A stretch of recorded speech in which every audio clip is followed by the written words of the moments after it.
81 থেকে জিয়াউর রহমান মৃত্যুর পর থেকেই আমি ধানের শীষকে ভালোবাসি। তো আসলে ওই রকম সৌভাগ্য এখনও হয় না যে কারোর সাথে ভালো কমিট করা বা দেখা করা।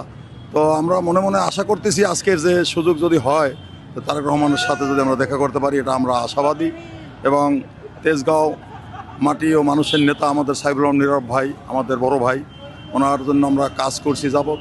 এখন দলের যে সিদ্ধান্ত, এই সিদ্ধান্ত আর অমান্য করা যায় না। দল যেটা সিদ্ধান্ত নেবে, যেটা দল ভালো মনে করবে, সেটা আমরাও মেনে নেব ইনশাআল্লাহ। এই ধানটা আমরা বোলা থেকে আনছিলাম 2022 সালে অক্টোবর মাসে, যখন আপনার গোলাপবাগ মাঠে একটা সমাবেশ হয়েছিল 2022-এ 10ই ডিসেম্বর। ওই সময় আমরা ধানটা সংরক্ষণ করছি এবং এই ধান সংরক্ষণ করতে যাইয়া আমরা মামলা খেয়েছি, হামলা হয়েছে আমাদের উপরে, অনেক নির্যাতন হয়েছে।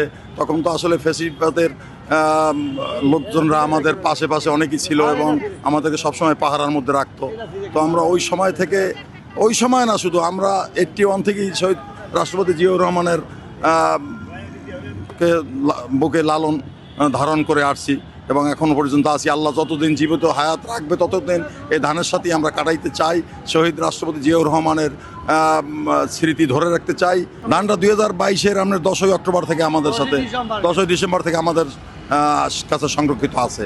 এবং এই ধান আমাদের মানে এমনভাবে রাখতে হয়েছে, অনেক সময় যেভাবে অস্ত্র রাখে মানুষ গুজাইয়া, ঠিক এইভাবে গুজাই রাখছি। কারণ কোনো মানুষ যদি দেখতো আমাদের এলাকায় যে এই ধান আমাদের কাছে আসে, তাহলে আমাদের এলাকায় তো ভালো, আমাদের জীবনে হয়তো বিনাশ হয়ে যেত আজকের, আমরা মনে করি।